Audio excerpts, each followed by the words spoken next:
When the cashier snapped at you and you swallowed the anger. When your boss steamrolled you in a meeting and you just nodded while something inside you shrank. When you saw someone bragging and felt a wave of rage. Because deep down you're scared to show your own pride. Every time you stay silent, get angry, or judge, you poison yourself. Quietly, piece by piece, you lose your confidence. Piece by piece, you drain your energy. Piece by piece, you destroy your health. Chronic anger, buried resentment, fear of being yourself. It's not just a bad mood. It's a slow, silent buildup until it hits your body, your heart, your immune system, your life. And it all starts with one tiny mechanism almost no one talks about: projection. You don't see people. You see your own wounded reflection. And you're not fighting them, you're fighting yourself. But take a breath. This is not a death sentence. You can break this loop. And today, right here, we'll figure out exactly how. Have you ever felt furious because someone around you was acting wrong, like seriously boiling inside? Just the other day, I was on a bus, and this guy in front of me spent the whole ride cracking jokes loudly on his phone. I could feel the steam building up in my chest. Can't you be a little more considerate? And then something in me just paused. Am I always considerate myself? And just like that, I remembered, yeah, I can get loud too when I'm excited, interrupting people, not even noticing. Something clicked inside. Projection is like setting up a giant screen, but instead of a movie, you end up watching your own shadows. We unconsciously pin parts of ourselves we don't want to accept onto others. It's like throwing old clothes at someone else because you can't stand seeing them in your own closet. Sometimes it's actually kind of funny when you notice it. There was this girl in our friend group who always accused everyone else of being arrogant. Yet she was the first to post her selfies with dramatic captions and tell everyone about her huge, amazing plans. From the outside, it was obvious, but from her point of view, she was just fighting for fairness. Here's a little discovery. When someone drives you nuts, it's a good moment to freeze for a second. Maybe it's not just about them. Maybe you're watching your own inner movie just projected onto someone else's life. There's a bit of shame that comes with realizing that. Like getting caught pocketing a candy from a store, tiny thing, but the embarrassment hits hard. Still, after that, there's a weird feeling of relief too. Like, yeah, that's me too. It's okay. If you zoomed out and looked at the whole scene, it'd almost be a comedy. One guy shouting on the phone, another guy silently fuming and judging inside. Meanwhile, the bus bounces over potholes. People are sleeping, scrolling, dreaming. No one else even notices. And in the middle of all that shaking and noise, you realize you don't have to fight it, you can just notice it. Say to yourself, oh, there you are, and let it pass. Not everything that irritates you is about others. Sometimes it's your own unspoken story asking you gently to come closer. Ever catch yourself wondering, why do we even need to feel like we're good all the time? Where does that craving come from to see ourselves as clean, right, normal? I had this moment at a friend's birthday party. Everyone was singing, laughing way too loud, being a little ridiculous. And inside, I suddenly felt this stiff irritation. What a circus. We're adults. But honestly, I love karaoke nights. I just get shy about admitting it. And in that second I caught myself, I was judging them just to hold onto my own image of being collected. Our ego works like an old castle guard. Anything that doesn't fit the picture of me, the good one, out it goes, tossed over the walls without hesitation. Jealousy? No, I'm just discerning. Rudeness? I'm just being honest. Fear? Please, I'm just rational. Snap, snap, snap, pieces of reality thrown outside, labeled not me. The small but powerful realization here is that projection isn't because we're bad or broken. It's a survival move, a protective reflex that says, this feels ugly, let's pretend it belongs to someone else. But underneath that defense, something important lives. Our softer fears, old wounds, little jealousies we never learned to forgive in ourselves. If we keep rejecting them, our world starts to warp. More anger, more alienation, more feeling like nobody understands. From the outside, it's almost absurd. Like watching a guy from a castle wall throwing rocks at everyone and then complaining about how chaotic the outside world looks. And the quiet truth is, we don't have to be spotless to be okay. Strength isn't in being perfect. It's in being able to look at our messier parts without flinching, with a little humor, maybe even with a kind nod like, hey, you're part of me too. And sometimes that's all it takes, just noticing. No fixing, no fighting. Just seeing ourselves a little more clearly and feeling a little less alone because of it. Ever had that feeling when something tiny just blows you up inside? Like someone cuts in line and you're standing there thinking, unbelievable. People are just animals. I had one of those moments last week at the grocery store. A woman in front of me forgot to weigh her apples and the cashier had to call someone over. It delayed me by maybe, 2 minutes? But inside, it felt like an offense of cosmic proportions. And the heat I felt, way bigger than the situation deserved. That was a big red flag. One of the clearest signs you're projecting is when your reaction is way out of proportion to what's actually happening. A tiny thing happens, but inside it's like a volcano. That sharp emotional spike, anger, disgust, even deep irritation, it's often not about the other person at all. It's about some unfinished story inside you that just got poked. Another clue is when you feel a strong, almost physical need to label someone, like he's so irresponsible or she's a total fake. The urge to stick a judgment on them fast and hard is often your own disowned trait knocking on the door. Here's a mini breakthrough. When something seems too obvious, like, of course he's the bad guy, it's worth slowing down. Reality is rarely that black and white. That sharpness, that certainty, that's often projection doing its thing. If you could zoom out and watch yourself in those moments, it might look almost exaggerated. Like a cartoon character puffing up and stomping around because someone dropped a pencil. From the outside, it's clear the reaction doesn't quite fit. The simple practice is this. Next time you feel that blast of anger or contempt, pause. Ask yourself, is this about them? Or maybe also about me? No shame, no blame. Just curiosity. Because the real magic happens when you can catch that moment, that split second when the old pattern tries to play itself out and just breathe. Just notice. And suddenly, you're not trapped inside the story anymore. You're standing a little to the side, smiling, watching it pass by. When I was a kid, there was nothing I despised more than hypocrites. People who smiled in your face and whispered behind your back. Absolute worst. I remember being about 12, sitting at a family gathering, watching some distant cousin laugh along with everyone, and then later hearing her trash talk the same people. I felt sick. I promised myself right then and there that I would never be like that. I would be real, always, and for years I clung to that idea. I judged hard. In school, at work, even among friends, the moment I sensed someone being two-faced, I'd feel this cold disgust settle in my chest. I'd mentally write them off, fake, can't trust them. But somewhere along the way, tiny cracks started to show. One day a close friend called me out gently, but still. She said, "You know, sometimes you act like everything's fine when you're actually upset. It's confusing." And it stung, because it was true. I didn't want to cause conflict. I didn't want people to think I was difficult, so I smiled. I nodded. I said things were cool when they weren't. It hit me hard that the thing I hated most in others, it lived in me too. Not in some cartoon villain way, but quietly, almost invisibly. Little masks, little edits of myself just to be liked, to stay safe. There was a moment of real shame there, like seeing yourself in a mirror you didn't know was there. But after the sting, weirdly, came a wave of softness. Like, of course I wore masks sometimes. Everyone does. It's not evil. It's fear, it's longing, it's old habits from when you had to fit in just to survive. The truth I found, and it wasn't easy, is that the things we react to most fiercely in others are often mirrors. They show us the parts of ourselves we've exiled. And seeing that doesn't make you weak or broken, it makes you whole. Now when I catch myself judging someone for being fake, I pause, I check in.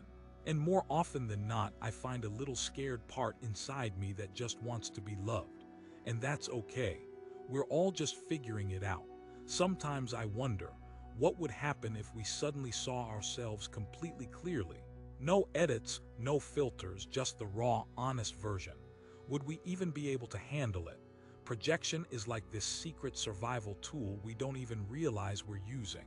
It's not about being mean or blind. It's about protection, because without it, our minds could get overwhelmed, crushed under the weight of shame, fear, guilt. The parts of ourselves we're not ready to accept could just flood in all at once, and honestly, it would be too much. Imagine wearing a VR headset that tweaks reality just enough to keep you feeling okay. In this virtual world, the uncomfortable parts of you, they're out there, walking around as other people. The arrogance you can't bear to admit, that's your annoying coworker now. The fear you refuse to feel, that's your overly cautious friend. The guilt you don't want to touch, that's that person you silently judge from across the room. This headset, this little twist in perception, keeps the inside world tidy, manageable. It's not ideal, but it's necessary when you're not ready to face everything at once. Here's a quiet truth hidden in all this. Projection isn't a failure. It's a smart, instinctive way our mind says, "You're not ready yet. Let's push this out there until you're stronger." From the outside, if you could watch someone living inside their VR headset, it would look strange. They'd be reacting to things that aren't really there, fighting battles that exist only in their edited version of the world. But inside, it feels real, it feels urgent, it feels right. The beautiful thing is, over time, as we grow safer inside ourselves, we can start lifting the headset, little by little. We can handle seeing that, yeah, sometimes we're proud, scared, messy. And that's not something to be ashamed of. It's just part of being human. No one needs to rip the headset off all at once. Awareness alone is already a huge shift. Every time you spot a projection, you're one step closer to walking through the real world, not the one fear built for you, but the one your heart can actually live in. You know that weird feeling when you're trying so hard to be a certain kind of person, and yet somehow chaos still leaks out. Like you're holding yourself together on the surface, but underneath, something wild stirs. That's not just mood swings, that's the shadow. Carl Jung called it the shadow, the hidden part of our psyche where everything we reject gets stuffed away. All the anger, envy, selfishness, fear, laziness, anything we think shouldn't be part of us. We don't destroy those traits by ignoring them. We just lock them up, but they don't stay quiet. The crazy part, the more we suppress, the stronger the shadow becomes. It starts running the show from behind the scenes. In our sudden outbursts, in the way we sabotage ourselves, in the people we secretly can't stand. All the parts of life that feel out of control often have the shadow's fingerprints all over them. It's like having a secret warehouse inside you, a huge dusty storage room packed with stuff you don't want to claim. And every so often something falls off a shelf, loudly. Here's a key moment of truth. The shadow doesn't disappear because we pretend it's not there. Like Jung said, the shadow does not vanish simply because we ignore it. It waits in the dark, patient, unbothered, gathering strength. If you could watch yourself from a distance, you'd sometimes see how odd it looks, saying one thing, doing another, wanting peace, creating conflict, longing for closeness but pushing people away. Not because we're broken, but because there's a whole part of us we've left out of the conversation. And the thing is, the shadow isn't just made of ugly stuff. It's also packed with energy, creativity, raw vitality. Parts of you that could make your life richer if you were willing to meet them. The first step isn't fighting it. It's simply turning toward it, saying, "I see you, you're part of me." Even that tiny bit of honesty already starts changing everything. Not by force, by bringing light into the dark, little by little, in your own time. You ever notice how sometimes the people who could actually help you the most are the ones you push away hardest? I used to think I was just discerning, that I had high standards, but looking back, man, a lot of it was pure self-sabotage in disguise. There was this mentor once, wise, generous, experienced. Everyone around me respected him. But me, I picked him apart in my head. He's arrogant, I thought. He just wants to show off. I convinced myself he wasn't worth listening to, that I didn't need anyone, that I was better off figuring things out alone. And it felt righteous at the time, like I was protecting my independence. But deep down, I was terrified. terrified that if I really opened up, if I let someone guide me, I'd be exposed as not enough. Not smart enough, not strong enough, not worthy. It was easier, way easier, to project pride onto him than to face my own fear of inadequacy. This is how projection slowly becomes self-sabotage. We think we're judging others, but really, we're running from the parts of ourselves that feel small, scared, vulnerable. And every time we reject someone who challenges us, we also reject a chance to grow. The tricky part is, from the inside, it feels justified. You see flaws. You see reasons to doubt. You think you're protecting yourself from being misled. But often, what you're really doing is locking yourself in a smaller and smaller world where no one's good enough to help you and you're left carrying everything alone. If you watched it play out from the outside, it would look almost sad. A person surrounded by doors they refuse to open, convinced that every handle is dirty, every room unsafe. There's no shame in this. It's a survival habit, a defense built up over time. But here's the quiet, powerful shift. When you catch yourself dismissing someone too quickly, when the judgment feels loud and urgent, you can pause. You can ask, is this really about them? Or is this fear speaking? Sometimes, the people who trigger us most have something precious to offer, not because they're perfect, but because they hold up a mirror we're not ready to face yet. Growth doesn't mean trusting everyone blindly. It means staying open enough to recognize when your own walls are what's holding you back, and realizing you're allowed to grow anyway, even through the fear, especially through the fear. There's a moment right after the first spark of irritation that's pure gold. It's tiny. It flashes by in a second, but if you catch it, you can change everything. The trick isn't to stop reacting. It's to start noticing. When someone sets you off, maybe with a smug comment, a careless laugh, a tiny rudeness, instead of launching straight into judgment, pause. Ask yourself, why does this hit me so hard? Not what's wrong with them, but what is this touching in me? Sometimes the answer is simple: pride, fear, insecurity. Sometimes it's tangled up in old stuff you haven't looked at for years. Either way, the power is in asking, in getting curious instead of defensive. One practical way to practice this: pick a regular day, nothing special, and just quietly track your judgments. Every time you feel that little snap inside, that impulse to label, dismiss, criticize, pause for a second. You don't have to do anything dramatic. Just notice. Like you're a scientist studying your own weather patterns. At first, it feels awkward. You'll catch yourself mid-judgment and maybe even laugh a little at how automatic it is. But over time, something shifts. You start seeing patterns. You start realizing which buttons get pushed most easily and why. Here's the real shift. Instead of letting your triggers build walls between you and the world, you can start using them as mirrors. Every strong reaction is a clue, a crack where light can get in, a chance to understand yourself a little better. From the outside, it looks subtle. You're still living your normal life, going to work, chatting with friends, standing in line for coffee. But inside, a whole different game is happening. Less blame, more curiosity. Less shutdown, more openness. And you don't have to get it perfect. You just have to be willing to see a little more clearly each time. To turn the mirror gently toward yourself and not look away.